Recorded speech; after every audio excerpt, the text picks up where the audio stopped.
नमस्कार दोस्तों, मैं पंडित के शर्मा, संपादक ज्योतिष गुरु मासिक पत्रिका, आपका स्वागत करता हूं इस YouTube चैनल में। आपका स्वागत करता हूं इस खास कार्यक्रम में। खास कार्यक्रम में आज हम बात करेंगे एक अलग विषय की। अलग विषय आज हमने जो विषय उठाया है वो है इतिहास से संबंधित, कि इतिहास में किस तरह से छेड़छाड़ करके हमें हमारे समक्ष प्रस्तुत किया गया, किस तरह से जो भारतीय योद्धा थे उनको बहुत ही दोयम दर्जे में इतिहास में जगह मिल सकी, या ये कहें कि नाम मात्र ही जगह मिल सकी, उनका कहीं पर भी बहुत अच्छा जिक्र नहीं है। इसी तरह के एक योद्धा बाजीराव को जिस तरह की एक भूमिका पेश की गई वो ऐसा किया गया जैसे एक बहुत बड़े आशिक थे। बाजीराव आशिक नहीं थे, एक बहुत बड़े अद्वितीय योद्धा थे।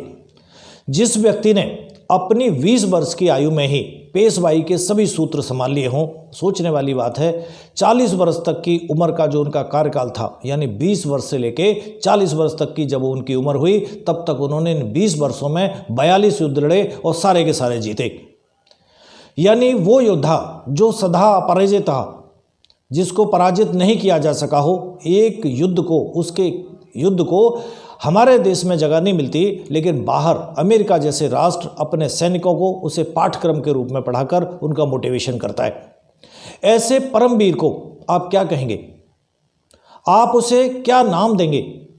क्योंकि उससे आपका बहुत ज़्यादा परिचय नहीं हो सका है, या आपको उसके बारे में ज़्यादा बताया नहीं गया है। सन 18 अगस्त 1700 यानी 1700 में 18 अगस्त को जन्मे इस महान पराक्रमी पेशवा का नाम है बाजीराव पेशवा। इनका इतिहास में कोई भी, जैसा मैंने पहले ही बताया कि बहुत ज़्यादा विस्तृत उल्लेख कहीं पर भी नहीं मिलता, ना पढ़ने को मिलता है, ना उनको स्थान दिया गया है। हमें जितना बताया गया है, यह अधिकांश लोग सिर्फ इतना जानते हैं कि संजय लीला भंसाली की जो फिल्म थी बाजीराव मस्तानी, उसके अनुसार ही हम उनके बारे में थोड़ा बहुत जान सके हैं। क्योंकि वहाँ दिखाया गया है कि योद्धा कम और आशिक ज़्यादा, इस तरह की प्रेजेंटेशन उस महान योद्धा की। जबकि उनका एक वचन है ऐसा कि अगर मुझे पहुँचने में देर हो गई तो इतिहास लिखेगा कि एक राजपूत के मदद मांगने पर ब्राह्मण भोजन करता रहा। ऐसे शब्द बोलकर, ऐसा कहते हुए भोजन की जो थाली छोड़कर बाजीराव अपनी सेना के साथ राजा छत्रसाल की मदद के लिए बिजली की गति से दौड़ पड़े थे। धरती के महानतम योद्धाओं में उनमें से एक अद्वितीय, अपराजेय और अनुपम योद्धा थे बाजीराव बल्लाल। छत्रपति शिवाजी महाराज जी का जो हिंदवी स्वराज का सपना था, जिसे पूरा कर दिखाने वाले सिर्फ बाजीराव बल्लाल भट्ट जी थे। दरअसल जब औरंगजेब के दरबार में अपमानित हुए वीर शिवाजी आगरा में उसकी कैद से बचकर भागे, तो उन्होंने एक ही सपना देखा, पूरे मुगल साम्राज्य को कदमों में झुकाने का सपना, मराठा ताकत का एहसास पूरे हिंदुस्तान को कराने का सपना, और अटक से कटक तक, कन्याकुमारी से सागर माथा तक केसरिया ध्वज लहराने का सपना और हिंदू स्वराज लाने का सपना जो उन्होंने देखा, उसको पूरा करने में, या उसको पूरा किया ब्राह्मण पेशवाओं ने, खासकर पेशवा बाजीराव प्रथम ने। इतिहास में शुमार अहम घटनाओं में से एक ये भी घटना है कि 10 दिन की दूरी बाजीराव ने केवल 500 घोड़ों के साथ मात्र 48 घंटों में पूरी की, और बिना थके, बिना रुके देश के इतिहास में ये अब तक का सबसे तीव्र आक्रमण कहा जा सकता है, या इतिहास के सबसे तेज जो 2 आक्रमण माने जाते हैं उनमें से एक था अकबर का फतेहपुर से गुजरात के विद्रोह को दबाने के लिए 9 दिन के अंदर वापस गुजरात पर हमला करना, और दूसरा था बाजीराव का दिल्ली पर हमला। देश के इतिहास में यह सबसे तेज हमला बाजीराव के द्वारा दिल्ली पर हुआ था। बाजीराव दिल्ली तक आ गए थे, या दिल्ली पर चढ़ आए थे, और बाजीराव जहां आज ताल कटोरा स्टेडियम है, वहां पर बाजीराव ने अपनी सेना का डेरा डाल दिया था। 19-20 साल के उस युवा ने मुगल ताकत थी उसको दिल्ली और उसके आसपास तक ही समेट कर रख दिया था। 3 दिन तक दिल्ली को बंधक बना के रखा। जो बादशाह था उसकी लाल किले से बाहर निकलने की हिम्मत नहीं हुई थी।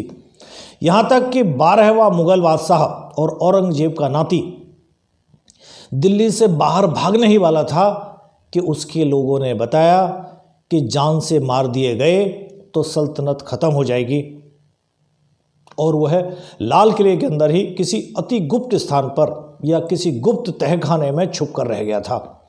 बाजीराव मुगलों को अपनी ताकत दिखाकर वापस लौट गए और हिंदुस्तान के इतिहास में बाजीराव वल्लाल अकेले ऐसे योद्धा थे जिन्होंने अपनी 40 वर्ष की आयु होने तक 42 युद्ध लड़े थे, जो सारे के सारे जीते, यानी एक भी युद्ध में हारे नहीं, अपराजित रहे, अद्वितीय रहे।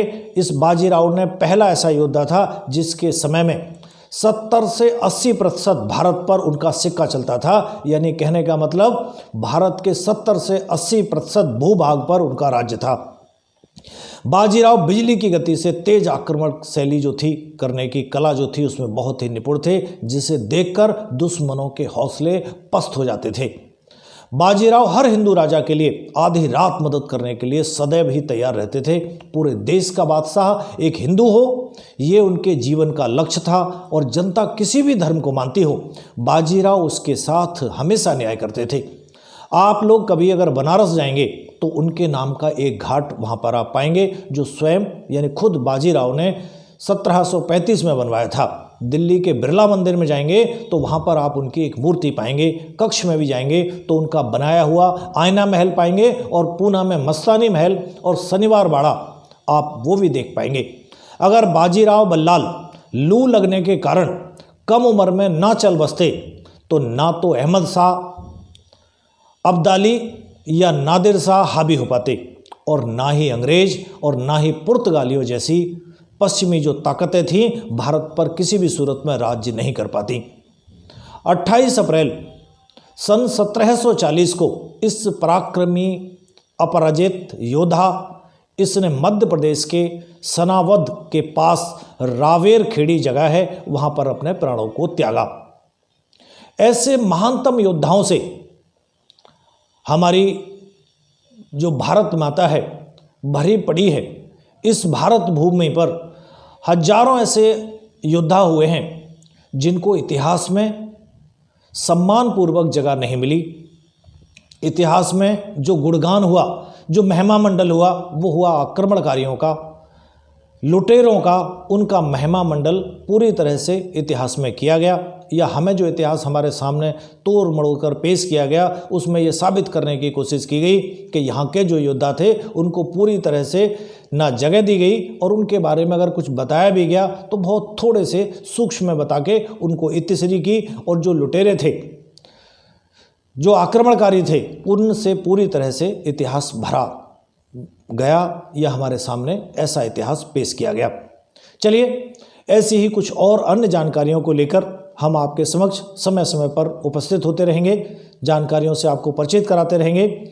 यदि आपने हमारा चैनल अभी तक सब्सक्राइब नहीं किया है तो कृपया तुरंत करें, साइड में लगे हुए बेल आइकन को दबाएं, ताकि आप ऐसी ज्ञानवर्धक, रोचक और जिज्ञासु जानकारियों से कहीं वंचित ना रह जाएं। अगर अच्छी लगे जानकारी तो दूसरों के साथ शेयर भी करें, ताकि इस जानकारी को अन्य लोग भी प्राप्त कर सकें। चलिए, आज के लिए इतना ही। आज्ञा दीजिए। नमस्कार।